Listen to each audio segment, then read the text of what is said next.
All right. Well, it was another disappointing weekend here in the Ohio football world on both sides of the coin. You had Ohio State getting embarrassed by Purdue Saturday night, and of course the Browns lost. Found another way yet to lose again.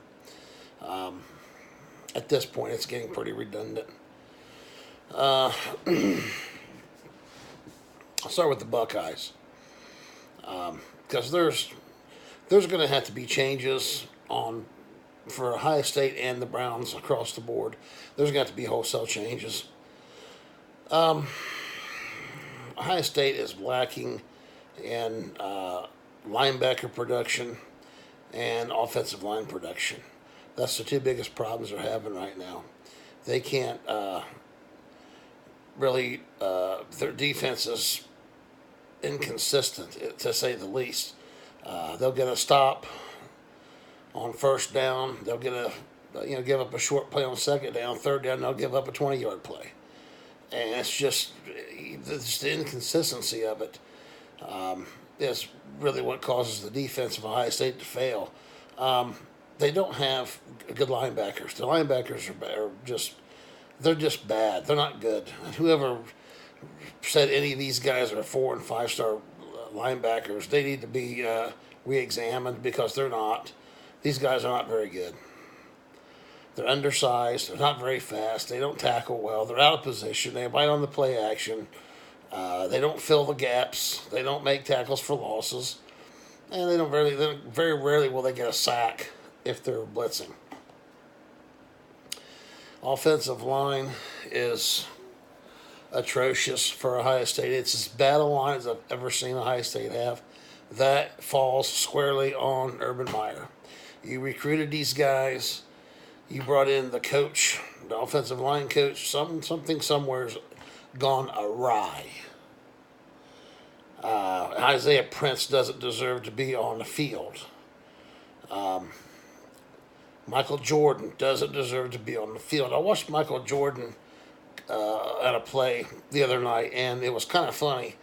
He snapped the ball and immediately fell on his face. They were giving the ball to Weber, and he snapped the ball to Haskins. Haskins turns around, gives the ball to Weber. Apparently, Weber was going to run where in between the guard and the center. Well, the center, which was Michael Jordan, he snapped the ball and proceeded to fall directly flat on his face, thus letting the linebackers for Purdue come in and make the tackle for a loss. That's why we're not running the football, folks. Our offensive line is garbage. It's trash. And it's a reflection to your coach, Urban Meyer. And it's just funny that the local media will not call Urban Meyer out. It's like they're afraid of him. But, son, you have got to make some changes. Now, I realize before I start getting these comments, it's one loss, it's not the end of the world, as Dom Tiberia likes to put it. And I'm sure he's got a whole closet full of participation trophies from all the times when he got a participation trophy for just being there and participating. I don't want participation trophies. I want championship trophies. You're not going to see participation trophies in Nick Saban's closet. You're going to see a big giant jewelry box full of rings and trophies and championships. That's what we need. That's what we want. That's what we demand here at Ohio State. That's why we don't take losses like this like you do, Dom. There's no reason Ohio State should have got beat by a 3-3 Purdue team. There's no reason for it, except for the fact they were unprepared, they were unmotivated, they were uninspired, and all that falls on their coach. Plus, not to mention what I said earlier, the offensive line and the lack of linebackers that we have. We just don't have good linebackers, and it hurts our defense. They're not going to be able to fix it. I don't think there's a fix for it. I think they can sit and talk at the cameras all they want to, but we got to get to work. We got to do this and do that. Well, you say it every week, and again, it's the same result. This has been coming. This loss has been coming. I saw it coming, and I think a lot of people saw this coming, and it finally happened. I think realistically, Ohio State's probably going to have 2 more losses before the end of this year's up. And they're probably going to blow being in the Big Ten championship game, which, let's face it, this team doesn't deserve to be in a championship game on any level, whether it be the Big Ten championship game or the national championship game. It just doesn't. We have an outstanding quarterback who we're going to probably waste this year because our offensive line and defense stinks. Haskins will probably go pro. He will probably be a first round, maybe a top 10 pick or a top 5 pick or maybe number 1 overall. Quarterbacks are a hot commodity in the NFL.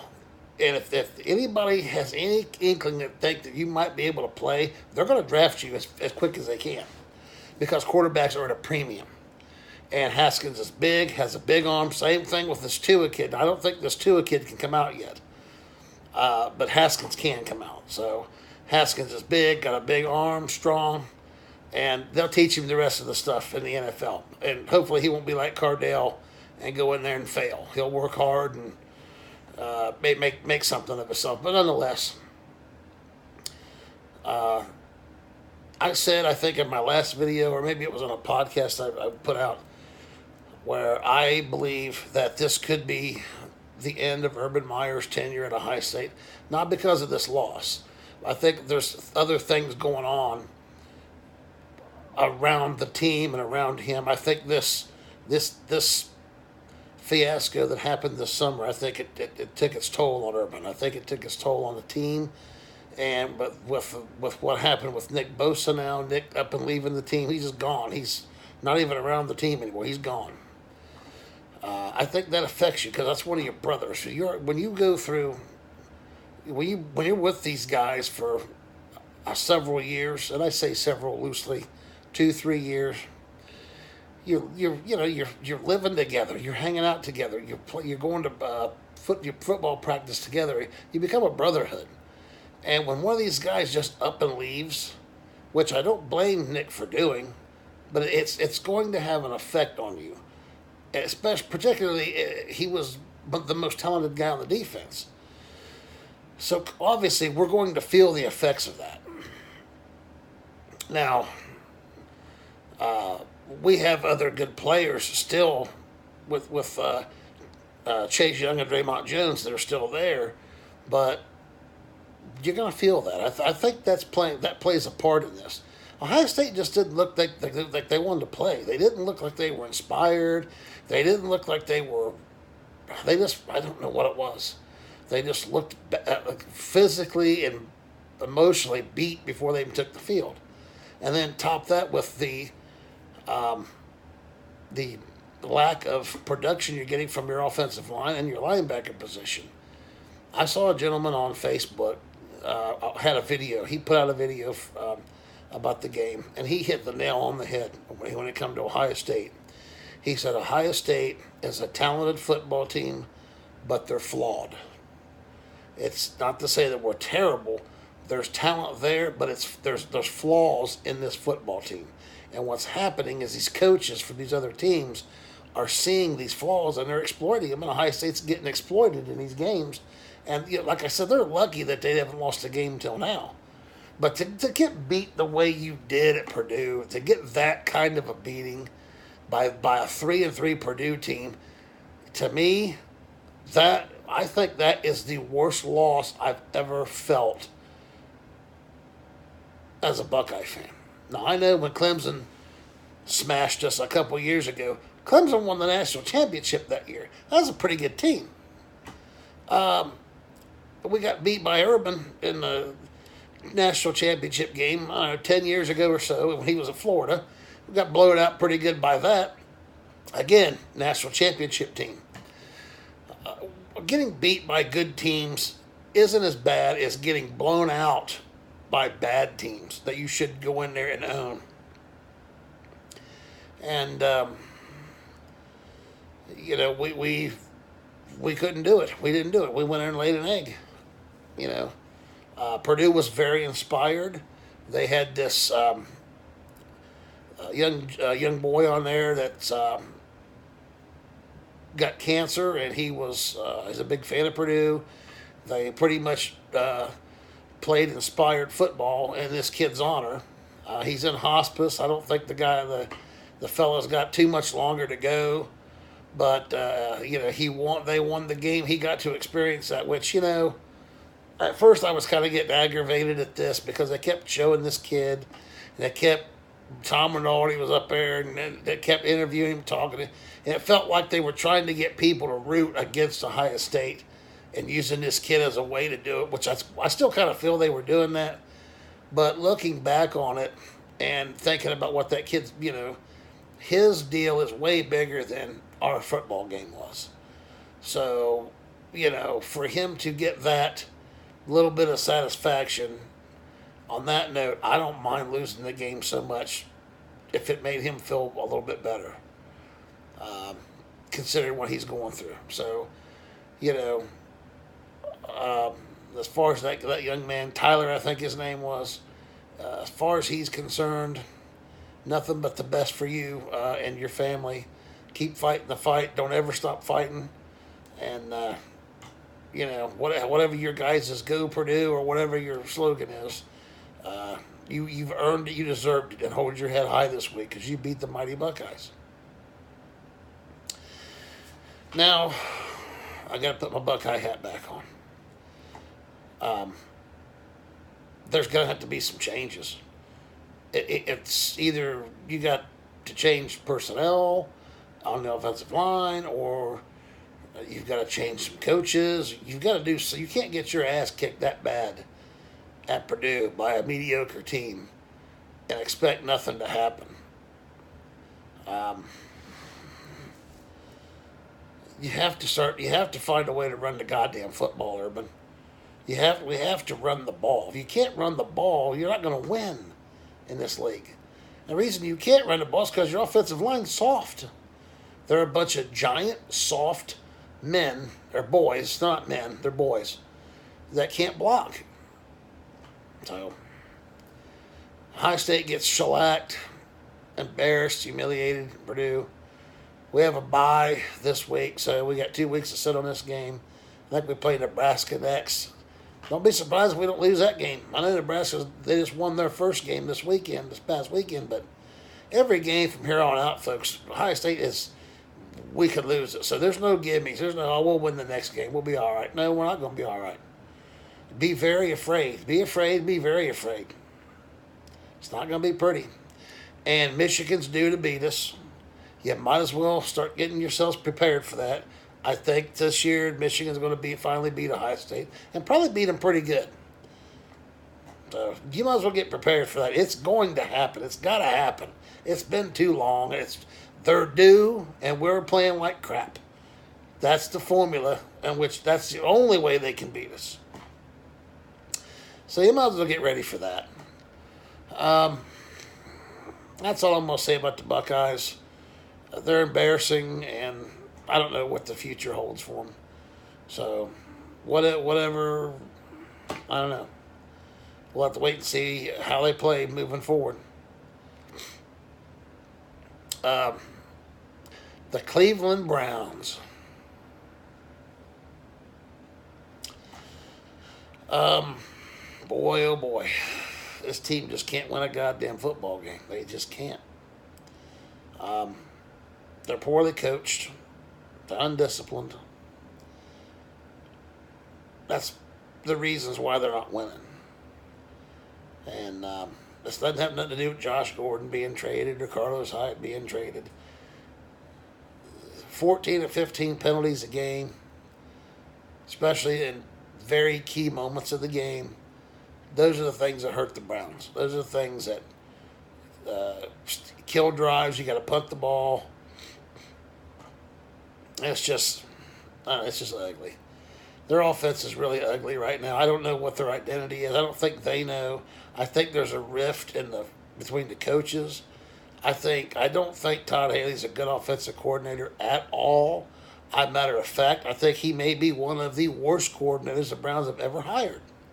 We've had some really bad coordinators, but I think Todd Haley may be the worst one. I don't know who in the hell ever said this guy was some kind of an offensive coordinator genius. He's terrible. Doesn't call a good game at all. I don't know if they forced you to hire this guy or what, but I mean, I think there's a rift between them two because Hugh came out and said after the game he's going to be more involved in the offense, which I'm not so sure how much that means. You were the whole offense last year, and the year before that you won one game in 2 years. So I don't know if that's a good thing either. I said last year when we went 0-16, Jimmy Haslam should have fired Hugh. I got a video on YouTube about it. Go on there and check it out. I said this in January of 2018. They should have fired Hugh at that time. Now you're going to probably have to fire him mid-season. I don't know who you're going to promote as head coach. I mean, you're going to actually put Todd Haley as the interim head coach. You do that, you're not going to win any games at all. I'll guarantee you that. You're going to make Greg Williams the interim head coach. You know, I don't know what the hell you're going to do. Other than that, you might as well ride Hugh out, you know. Might as well ride it, see it to the end. But, you know, Hugh's got to go. He's not going to turn this around. This team has talent. This team should be winning games. There's no discipline on this team. Hugh's too nice to these guys. These guys need a mean, nasty coach that grabs them by the face mask and shakes their goddamn heads and gets on their face, and when he's screaming at them, he's spitting in their face. That's what these guys need. They need a badass, mean son of a bitch to put them in their place and scare them and teach them how to play this game, because they don't give a shit. This team doesn't care. They do not care. If they did, they'd play better than they do. I believe there's a couple of players that care, but the whole team, the team as a whole, don't give a shit. That's the way they look to me. That's why you're having, like, you have offside or false start and holding penalties every damn week. Every week you have several false start and holding penalties. Now, I watched on Hard Knocks, they made a big deal about the offensive line coach for the Browns, whatever his name was. He looked like a big fat walrus. And he said, say it. Remember that guy, and his belly jiggled, and everybody kind of laughed, thought he was this funny guy. He talked about World War II. I don't know how old the fucking dude is. He looks like he's like 70. How he hasn't had a heart attack and died yet because of his being severely overweight. And I know I'm overweight, but I don't act like that dude does. I'm not. That dude's a coach trying to coach men, and he's old, out of touch, out of shape. He has no business being around a football team at all. This is your offensive line coach. This is a guy that's supposed to be coaching these dudes and helping them to not make these mistakes. I don't think he's doing that. I think he's sitting on his ass because he's too fat to stand there forever and help these guys. He can't get in there and do anything. He's too big. He can't show them technique. They need to get better coaches on this team. Dorsey going to have to wipe this whole coaching staff out. Greg Williams, all of them got to just wipe the whole goddamn staff out. Hire your coach. Bring in a coach that you like and let him hire his staff, and we go from there. That's how this should have been done last year, and we probably would be in a lot better shape than we are right now. Every GM wants to hire their own coach. They don't want to come into a position and be told, you know, I don't want you to fire a guy that hasn't won a game in 2 years or won one game in 2 years. Because I guarantee you the first thing Dorsey would have done if he'd have been allowed to was fire Hugh Jackson. So, inevitably, I think Hugh's going to be going. I think his days are numbered. The losses are starting to pile up now. And I said at the beginning of the season, how many losses is it going to take? You know, the tie counts as a loss. So don't count the damn tie as a win. Well, we didn't lose. It's a loss. It's the same thing as a loss. It's not a win. If it's not a goddamn win, then I don't want to hear about it. So if you tie at everybody, you're still fired. You can't go to the playoffs with ties. You can't win a Super Bowl with ties. You got to get fucking wins, man. So that's my assessment of the Browns. Just another day of tripping over their own dicks. The first 3 quarters of the game was embarrassing. I fell asleep at one point. Then I actually turned on my PS4 and was working on my setup of my race car. And because I got tired of watching, I just knew that the outcome was going to be. And I turned it back on there. We'd scored a touchdown, and we scored another touchdown. That's what they do. They get your hopes up, like, hey, they might come back and win this game. Do they ever come back and win? They did. I think they did one time. When they came back and beat who was it? The Jets that night, or who was? They came back and won. They put Baker in. I think it was the Jets. That was his first game, and that was the only time we ever actually came back and won a game. We'll come back and tie it though, but we won't win it. We'll find some way to lose it. It'll be a hold. It'll be a false start. It'll be illegal motion. It'll be 12 men on the field. It'll be illegal hands in the face. It'll be something.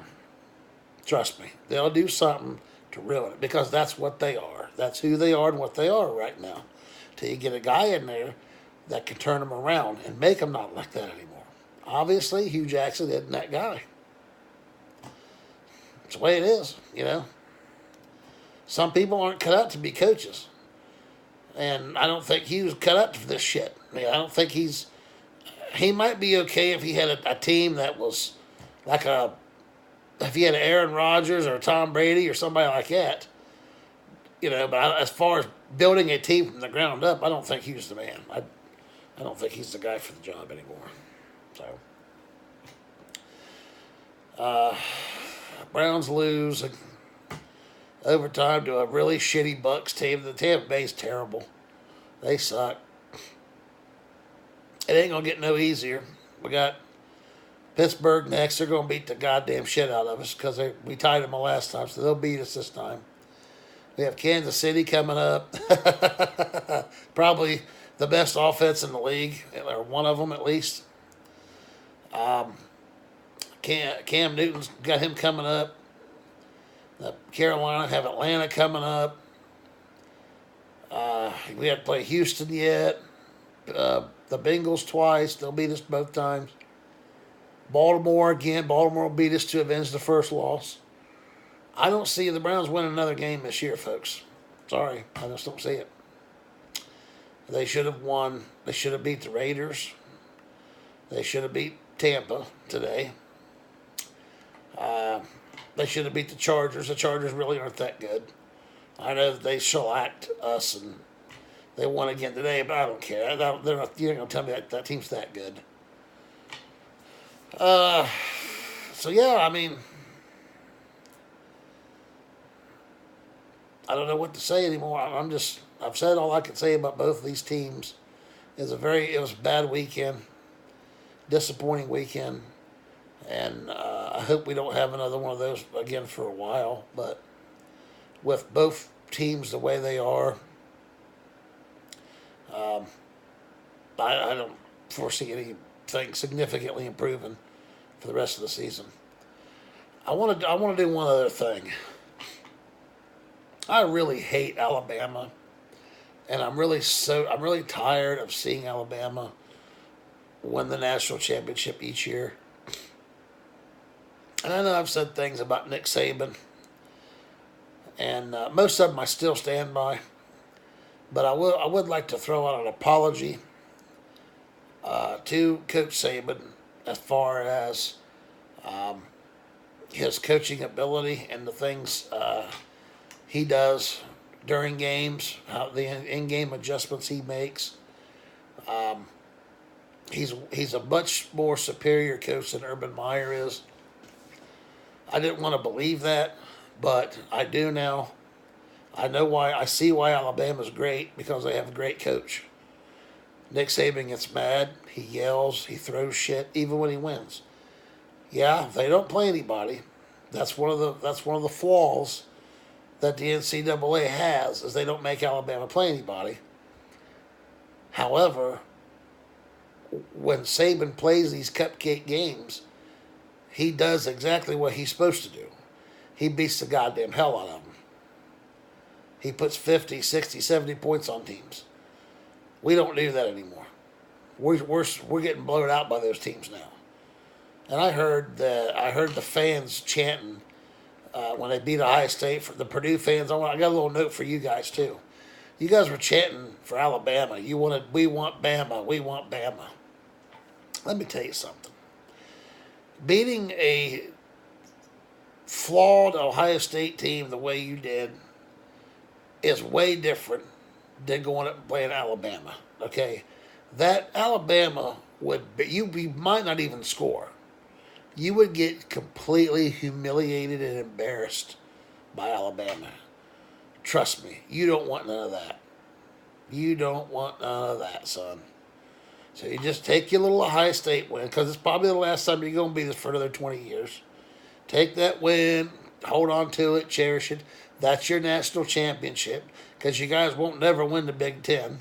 You'll never be in the playoff. So if that's going to be your playoff and your Big Ten, you go ahead and keep that. Take it, whatever. But don't call out Alabama because you beat Ohio State. That's just embarrassing yourselves. You get humiliated. But I do want to throw that apology out to Coach Saban.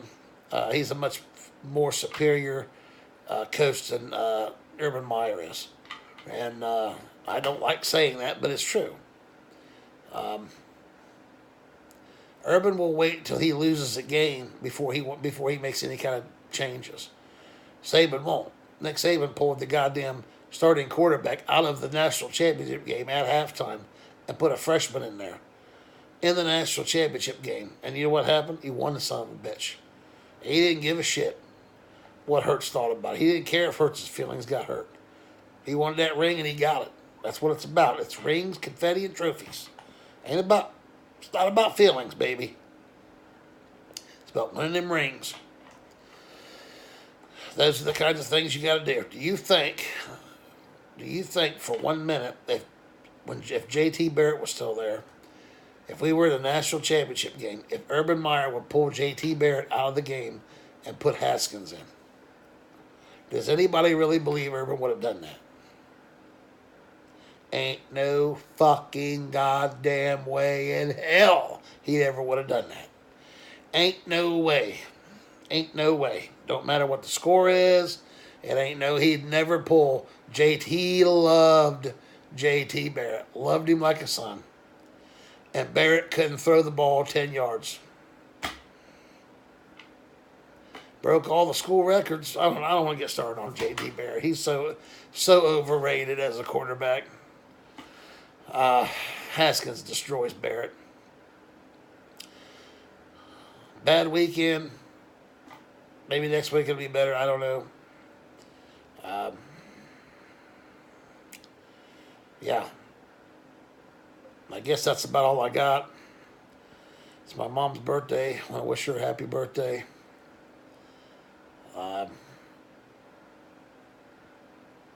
That's it. So, maybe something will happen next week. I don't know. We'll see.